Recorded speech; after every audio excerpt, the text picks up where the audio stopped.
Welcome to வர்லஸ் cooking. நான் வந்து எறா தலையை போட்டு இன்றைக்கி குழம்பு வைக்க போகிறேன். அதுக்கு இப்போ ஆயில் போட்டுக்கலாங்க. முதல்ல நான் எப்படி பண்ணுறேன்னு பாருங்கள். ரொம்ப நல்லா இருக்குங்க அந்த குழம்பு. நிறைய வீட்டில் தூக்கி போட்டுருவாங்க. அதை ரொம்ப டேஸ்ட்டாக இருக்கும். நீங்கள் பண்ணி பாருங்கள். கடுகு கொஞ்சம் போட்டுக்கலாம். இப்போ கடுகு பொரிஞ்சிச்சு. வெங்காயம் சேர்த்துக்கலாம். சின்ன வெங்காயம் 15 நிமிஷம் அந்த அளவுக்கு நான் போட்டிருக்கேன்.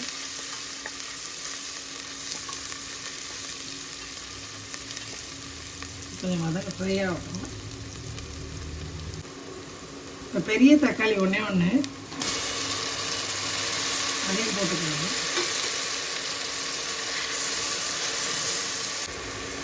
இதுக்கு வந்து இஞ்சி பூண்டு நான் நசுக்கி 2 பச்சை மிளகாவும் இது பண்ணி போட்டிருக்கேன். அதை போட்டுக்கோங்க. இப்போ கருவேப்பிலை கொஞ்சம் போட்டுக்கோங்க. இதுலேயே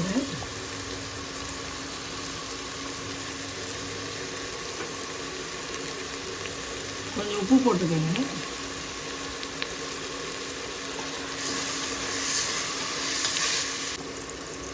இப்போ 1 ஸ்பூன் மிளகாத்தூள் போட்டுக்கோங்க.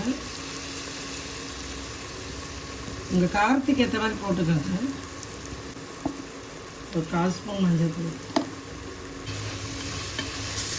இப்போ என்ன பண்ணுங்க, நான் வந்து முருங்கைக்காவும் உருளைக்கிழங்கும் அரிஞ்சு வச்சுருக்கேன். இதில் சேர்த்துக்கலாம்.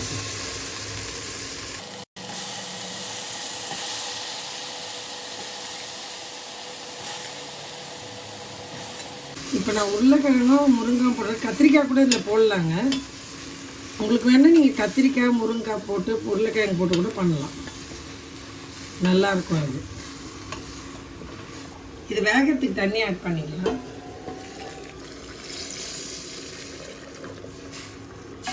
இது வேகட்டங்க. வெந்துட்டு அப்புறம் நான் எறா எப்படி போடுறதுன்னு சொல்கிறேன். எறா தலை, இந்த எறா தலை குழம்பு வைக்கிறேன் இல்லைங்க, அதுக்கு வந்து 2 துண்டு தேங்காய் எடுத்திருக்கேன். கொஞ்சோண்டு சோம்பு போட்டுக்கோங்க. இதை நல்லா பேஸ்ட் பண்ணி நம்ம எடுத்துகிட்டு வந்துடலாம். இந்த முருங்கைக்காய் உருளைக்கிழங்கு போட்டு இல்லைங்க, இது நல்லா வெந்துடுச்சு. இதை பாருங்கள், வெந்துடுச்சு. இப்போ வந்து நம்ம எறா ஆட் பண்ணிக்கலாம். எறா தலை இதை பாருங்கள், இதை ஆட் பண்ணிக்கலாம். இந்த குழம்பு நீங்கள் செய்து பாருங்கள். சாப்பாட்டுக்கு, இட்லி, தோசைக்கு செம்ம டேஸ்ட்டாக இருக்குங்க. நீங்கள் எனக்கு கமெண்ட் போடுங்க. இதை நீங்கள் செய்துட்டு சப்ஸ்கிரைப் பண்ணுங்கள் கட்டாயமாக. நான் நிறைய உங்களுக்கு வீடியோ போடணுன்னு ஆசைப்பட்றேன்.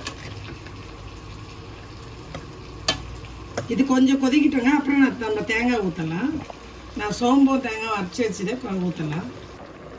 இந்த எறாத்தலை வந்து இதில் இருக்குது இல்லைங்க, இதனால் வந்து அந்த ஜூஸ் மொத்தம் அந்த குழம்புல இறங்கி அந்த முருங்கைக்காய் உருளைக்கிழங்கு அந்த குழம்பு ஊற்றி சாப்பிடும் போது ரொம்ப ரொம்ப நல்லா இருக்குங்க. ரொம்ப ரொம்ப டேஸ்ட்டாக இருக்கும்.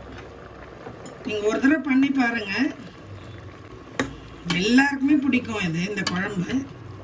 இது கொஞ்சம் தலை மட்டும் கொஞ்சம் வேகட்டங்க. வெந்தோடனே நம்ம தேங்காய் ஊற்றிக்கலாம். தேங்காய் அரைச்சி வச்சுன்னா சோம்பு அதை ஊற்றிக்கலாம்.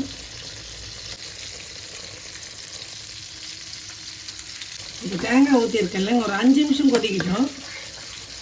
குழம்பு ரெடி ஆகிடுச்சிங்க. அவ்வளோதான். 5 நிமிஷம் கொச்சோடனே குழம்பு ரெடி ஆகிடும். இது கொத்தமல்லி போட்டுக்கலாம்.